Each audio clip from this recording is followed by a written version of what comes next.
Hello friends, welcome back to my channel. আজকে আমরা এই ভিডিওর মাধ্যমে দেখে নেব সিএএ আসলে এনআরসি থেকে রক্ষা পাওয়ার একমাত্র উপায়।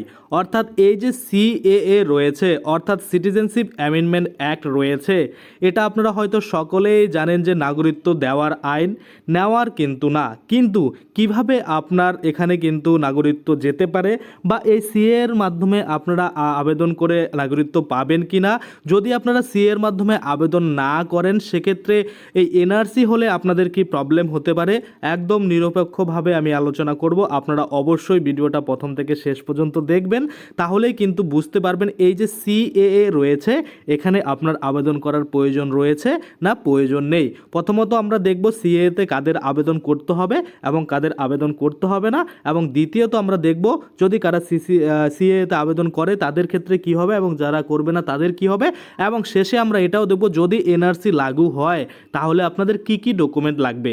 সেই ডকুমেন্টগুলোর মধ্যে যদি কোনোটা আপনার থেকে থাকে তাহলে আপনার এই সিএতে আবেদন করার কোনো প্রয়োজন হবে না। তো চলুন ভিডিওটা প্রথম থেকে শেষ পর্যন্ত দেখবেন, আশা করি তাহলে আপনারা বিস্তারিত কিন্তু এই সিএ নিয়ে আপনাদের যত কোশ্চেন রয়েছে সেগুলো কিন্তু ক্লিয়ার হয়ে যাবে। তো চলুন বেশি দেরি না করে ভিডিওটা শুরু করা যাক। ভিডিওটা শুরু করার প্রথমে আপনাদের যে কাজটা করতে হবে, এই যে দেখুন এখানে একটা লাইক বাটন রয়েছে, এখানে ক্লিক করে ভিডিওটাকে লাইক করতে হবে। আর সাথে দেখুন এখানে সাবস্ক্রাইব বাটন রয়েছে, এখানে ক্লিক করার পরে নোটিফিকেশন বেল আইকনটা আসবে, এখানে ক্লিক করে আপনারা অল নোটিফিকেশন বেল আইকন যেটা রয়েছে সেটাকে অন করে দেবেন। তাতে করে কি হবে, যখনই আমি কোনো নতুন ভিডিও আপলোড করবো সেটা নোটিফিকেশন আপনার কাছে পৌঁছে যাবে। আর যারা আগে থেকে সাবস্ক্রাইব করে রেখেছেন তাদেরকে অসংখ্য ধন্যবাদ।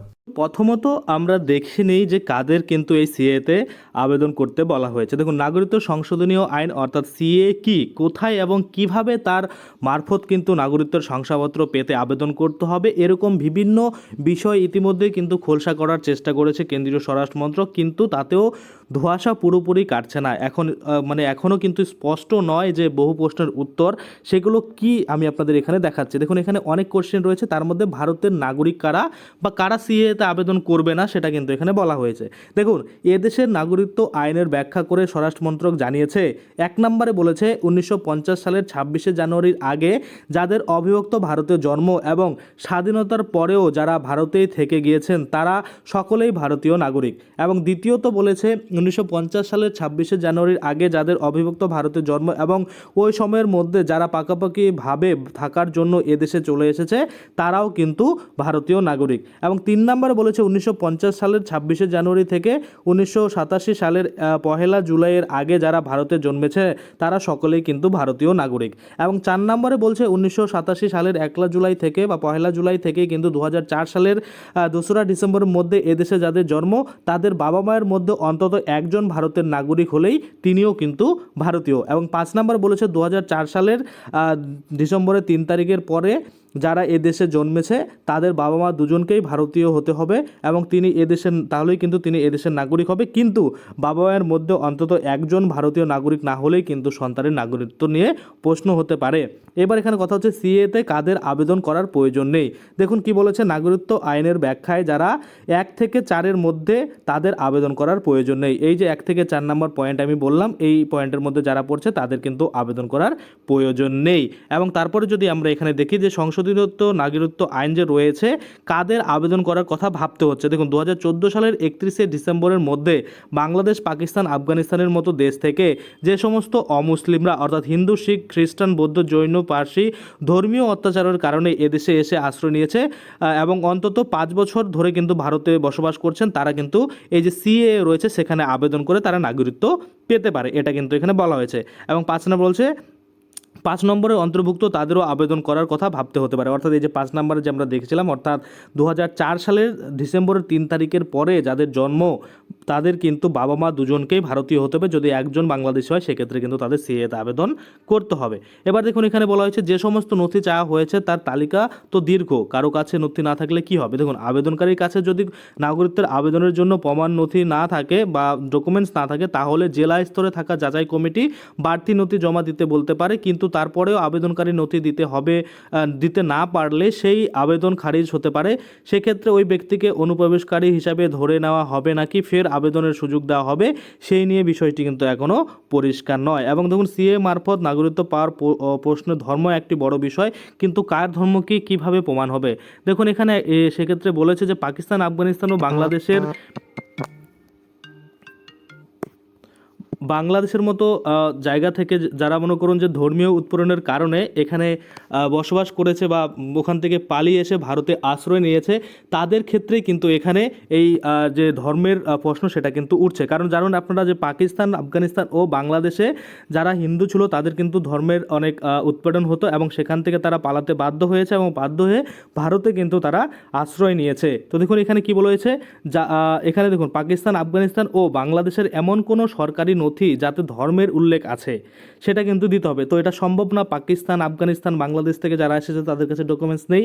দিতে হবে একটি হলফনামা, তাতেও কিন্তু ব্যক্তিকে যে ধর্মাবলম্বী অর্থাৎ যে ধর্ম থেকে বিলং করছে সেই ধর্মের যে কোনো প্রমাণ সেটা কিন্তু দিতে হবে। যদি সেটাও না থাকে তাহলে দেখুন ধর্মীয় সংস্থার প্রধান লিখে দেবেন যে ভারতে আসা ওই ব্যক্তি আফগানিস্তান, বাংলাদেশ, পাকিস্তান থেকে এসেছেন এবং তিনি কোন ধর্ম পালন করেন, অর্থাৎ আপনাদের ধর্মপ্রধান যে রয়েছে সে কিন্তু তার কাছ থেকে একটা লিখিত নিতে হবে, সেটা কিন্তু এখানে বলা হচ্ছে। এবার দেখুন আমি আপনাদের বলি খটকাটা কোথায়। এই যে এত ডকুমেন্টস চাওয়া হচ্ছে এগুলো তো আপনারা দিতে পারবেন না, সেক্ষেত্রে আপনারা আবেদন করেও নাগরিকত্ব কিন্তু পাবেন না। তো প্রথমত আমরা দেখলাম যে সিএতে কারা আবেদন করবে। এবার আমরা দেখব যে সিএতে আবেদন না করলে আপনাদের কি হতে পারে।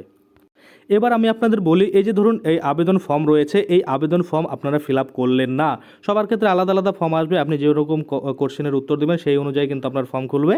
তো আমি আপনাদের বললাম আপনারা যদি এই সিএতে আবেদন না করে আপনারা এমনি থাকেন যে কি হবে দেখা যাবে, পরবর্তীতে যখন এনআরসি হবে তখন কিন্তু প্রবলেম কি হবে যে আপনি এই সিএ এর মাধ্যমে সিটিজেনশিপ নেননি, ভারতীয় যে নাগরিকত্ব প্রমাণের সেটা আপনি করেননি, সেক্ষেত্রে কিন্তু পরবর্তীতে এনআরসি হলে আপনাকে অনুপ্রবেশকারী হিসাবে ধরা হবে বা আপনি অবৈধ প্রবেশ করেছেন সেটাই কিন্তু বলবে।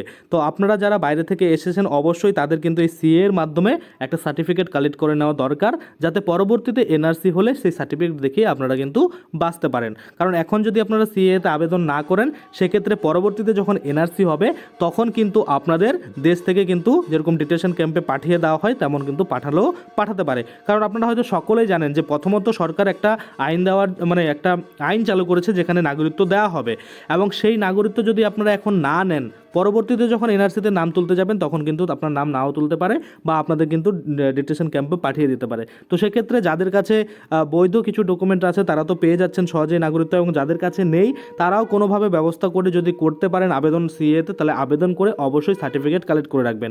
কারণ দেখুন আপনি যদি আবেদন করে নাগরিকত্ব পেয়ে যান তো সেক্ষেত্রে আপনার আর কোনো চিন্তা নেই, কিন্তু আবেদন করার পরও যদি আপনি নাগরিকত্ব না পান সেক্ষেত্রে এনআরসি হলে কিন্তু আপনাদের প্রবলেম হবে। এবার কথা হচ্ছে এনআরসি হলে কী কী ডকুমেন্টস লাগবে, যাতে করে সেই ডকুমেন্টসগুলো আপনার কাছে থাকলে আপনি সিএতে আবেদন না করলেও কিন্তু হবে। তো চলুন একবার সেটাও আমরা দেখে নিই। দেখুন এখানে ন্যাশনাল রেজিস্টার ফর সিটিজেন এই যে রয়েছে এনআরসি, তো এনআরসি হলে কি কি বৈধ ডকুমেন্ট আপনাদের লাগবে এটা কিন্তু এখানে পরিষ্কার বলা রয়েছে। তো আমি আপনাদের বলে দিই, আমাদের ওয়েস্ট বেঙ্গলে এমনই কিন্তু লাগবে যেটা কিন্তু আসাম রাজ্যে লেগেছিল। তো আপনারা হয়তো সকলে জানেন যে এনআরসি আসাম রাজ্যে লাগু হয়েছে এবং এনআরসির সেই লাস্ট ড্রাফটে প্রায় কিন্তু 19 লক্ষ ব্যক্তির নাম বাদ পড়েছে। এই ভয়াবহ আজ ভারতের বিভিন্ন রাজ্যের উপর তা পড়েছে, কিন্তু মানুষ দিনের পর দিন কিন্তু আতঙ্কে দিন কাটাচ্ছে যে সত্যি যদি এনআরসি হয় তাহলে কি কি ডকুমেন্ট তাদেরকে সংগ্রহ করে রাখতে হবে। আসামে যে সমস্ত ডকুমেন্টগুলো সাবমিট করা হয়েছিল সেগুলো নিম্নে কিন্তু উল্লেখ করা হলো, এবং এগুলোর সিমিলার অর্থাৎ যেমনটা এখানে এনআরসিতে লেগেছিল সেই আসামে তেমনটাই কিন্তু আমাদের ওয়েস্ট বেঙ্গলে লাগতে কিছুটা কিন্তু পরিবর্তন হতে পারে। দেখুন এনআরসির ডকুমেন্ট লিস্ট, এখানে কিন্তু এনআরসিতে নিজের নাম নথিভুক্ত বা তোলার জন্য একজন ব্যক্তিকে 2 ধরনের ডকুমেন্ট কিন্তু সাবমিট করতে হতে পারে। দেখুন 1 নম্বরে কি বলেছে, এনআরসি ডকুমেন্ট লিস্ট এ এবং এনআরসি ডকুমেন্ট লিস্ট বি।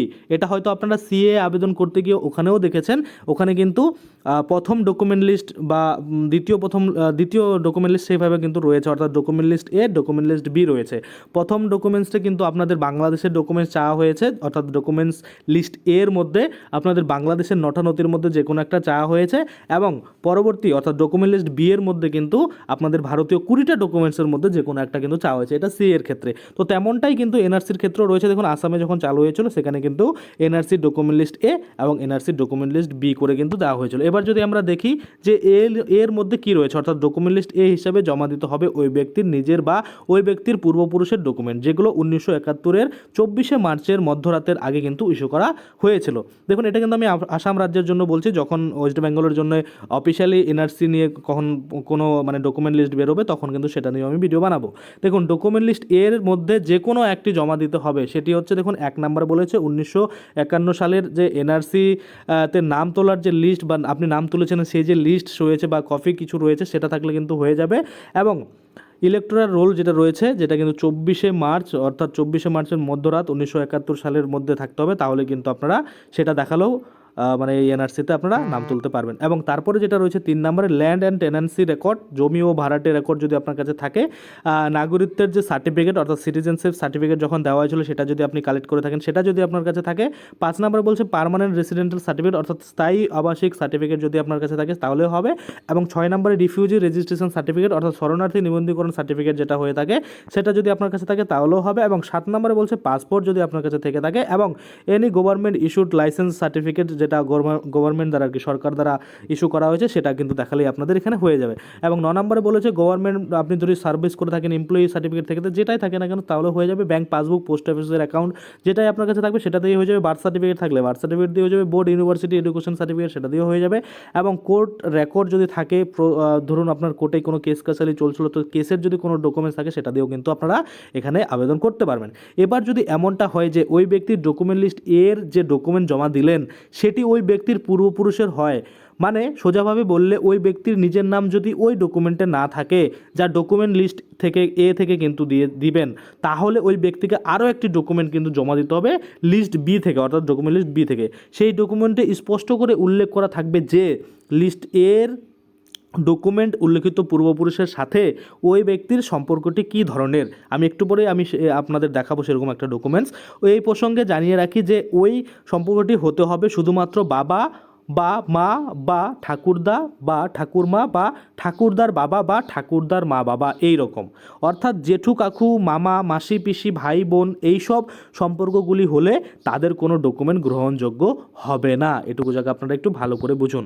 এবং তারপরে দেখুন ডকুমেন্ট লিস্ট বি যেটা দিয়েছে সেখানে কিন্তু চাওয়া হয়েছে 1 নম্বরে বার্থ সার্টিফিকেট, 2 নম্বরে ল্যান্ড ডকুমেন্ট অর্থাৎ আপনার যে জমির কাগজপত্র সেটা, বোর্ড ইউনিভার্সিটির সার্টিফিকেট, ব্যাংক এলআইসি পোস্ট অফিসের ডকুমেন্ট যে কোনো থাকলে, circle office GP secretary certificate এগুলো যদি আপনাদের থেকে থাকে, ইলেকটোরাল রোল অর্থাৎ ভোটার লিস্টের যদি আপনার কাছে নাম থাকে সেটাতেও হবে, এবং রেশন কার্ড এবং এনি আদার ডকুমেন্ট যেটা কিন্তু গভর্নমেন্টের দ্বারা ইস্যু করা হয়েছে যেগুলো থাকলে কিন্তু হয়ে যাবে। তো আশা করি আপনারা এগুলো বুঝতে পারছেন। এবার আমি আপনাদের এমন একটা ডকুমেন্টস দেখাই যেটা কিন্তু আপনারা দেখলে বুঝতে পারবেন যে কেমন ডকুমেন্টস কিন্তু চাওয়া হয়েছে। দেখুন এখানে একটা আমি অনেক আগের পাসপোর্ট খুলে রেখেছি, যেটা ইন্ডিয়া আর পাকিস্তান যখন ছিল, বাংলাদেশ ছিল না তখন, ওই ইন্ডিয়া পাকিস্তানের পাসপোর্ট। সেখানে আপনারা দেখতে পাচ্ছেন এই পাসপোর্টে এই যে যার পাসপোর্ট আর কি তার কিন্তু নিচে ছেলে মেয়েদের নাম কিন্তু দেওয়া রয়েছে। আপনারা দেখতে পাচ্ছেন এখানে 1 নম্বরে দেওয়া রয়েছে উত্তম কুমার, এখানে দেখতে পাচ্ছেন ডেট অফ বার্থ কত এবং মেল সেটা লেখা রয়েছে। তারপরে কিন্তু আরও একটা নাম রয়েছে আপনারা দেখতে পাচ্ছেন, আমি হাইড করে রেখেছি কারণ প্রাইভেসির জন্য, না হলে আবার ইউটিউবে ডট দিয়ে দেবে। তো যাই হোক এইভাবে কিন্তু আপনারা দেখবেন যে ডকুমেন্টসটা আপনি সাবমিট করছেন সেই ডকুমেন্টসে যেন আপনার নাম থাকে। যদি না থাকে তাহলে কিন্তু ওই যে ডকুমেন্টস বি থেকে আপনাদের একটা ডকুমেন্টস দিতে হবে যেখানে কিন্তু পরিষ্কারভাবে উল্লেখ থাকবে যে আপনার ওই ব্যক্তির সাথে কি সম্পর্ক।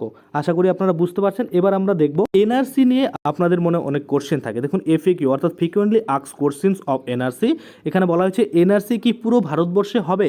দেখুন এখানে কি বলছে, হতে পারে আবার নাও হতে পারে, তবে না হওয়াই বাঞ্ছনীয়, কারণ আসামে যে এনআরসি হয়েছিল তাতে প্রায় 1602 কোটি টাকা কিন্তু খরচ হয়েছিল। পুরো ভারতে যদি এনআরসি হয় তাহলে একটি রিপোর্ট অনুযায়ী প্রায় 65 থেকে 70 হাজার কোটি টাকা খরচ হতে পারে।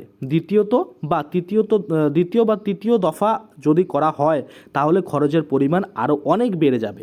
এছাড়া কোনো রাজ্যে যদি এনআরসি করতে হয় তাহলে যে পার্লামেন্ট রয়েছে বা বিল পাস হয়, যে পার্মানেন্টে বিল পাস হয় সেটা কিন্তু করতে হয়। যদি সেই মানে রাজ্যের মুখ্যমন্ত্রী বা ধরুন সেই রাজ্য থেকে অনুমতি না দেওয়া হয় যে আমরা এনআরসি করতে চাই না, দেখুন রাজ্য সরকার যদি অনুমতি না দেয় তাহলে কিন্তু এনআরসি করতে পারবে না, এটা বলা রয়েছে। তাই এইসব দিক বিবেচনা করলে বলা যায় যে পুরো ভারতবর্ষে এনআরসি হওয়া সম্ভব নয়। এবং দ্বিতীয়ত আরেকটা কোশ্চেন হয়ে থাকে, এনআরসি লিস্টে নাম না থাকলে কি করতে হবে। দেখুন বলছে উত্তরে, যদি কোনো ব্যক্তির এনআরসি লিস্টে নাম না থাকে তাহলে তিনি বৈদেশিক ট্রাইব্যুনালে গিয়ে ডকুমেন্ট দেখিয়ে নাগরিকত্বের জন্য অ্যাপিল করতে পারেন। যদি সেইখানেও না হয় তাহলে তিনি আইনজীবী ধরে হাইকোর্ট বা সুপ্রিম কোর্টেও অ্যাপিল করতে পারেন, এটা কিন্তু এখানে বলা হচ্ছে। তো আশা করি আপনারা বুঝতে পারছেন এনআরসি যদি হয় তাহলে সি এর গুরুত্বটা কতটা, কারণ আপনারা সি এর মাধ্যমে যদি নাগরিকত্ব পেয়ে যান তাহলে এনআরসি হলে আপনারা কিন্তু সেই ডকুমেন্টে সেখানে শো করতে পারবেন, তাহলে আপনাদের নাগরিকত্ব যাবে না বা ডিটেনশন ক্যাম্পেও পাঠানো হবে না। যদি আপনি সিএতে আবেদন না করেন তাহলে কী কী ডকুমেন্টস আসামে লেগেছিল সেটা আমরা দেখে নিলাম, সেটাই কিন্তু ওয়েস্ট বেঙ্গলেও লাগতে পারে, এমনটাই কিন্তু বলা হচ্ছে। যাই হোক, যখনই পরবর্তী কোনো আপডেট আসবে এনআরসি নিয়ে বা সিএ নিয়ে তৎক্ষণাৎ কিন্তু আমি আপনাদের ভিডিও বানিয়ে দেবো। তার জন্য কী করতে হবে, চ্যানেলটাকে সাবস্ক্রাইব করে পাশে বেল আইকনটাকে এনেবেল করে রাখতে হবে। আমি যখনই কোনো ভিডিও আপলোড করব এনআরসি বা সিএ নিয়ে সেটার নোটিফিকেশন আপনার মোবাইলে কিন্তু চলে যাবে। তো আশা করি আপনারা বুঝতে পারছেন। আজকের জন্য ভিডিও এখানেই শেষ করব। ধন্যবাদ।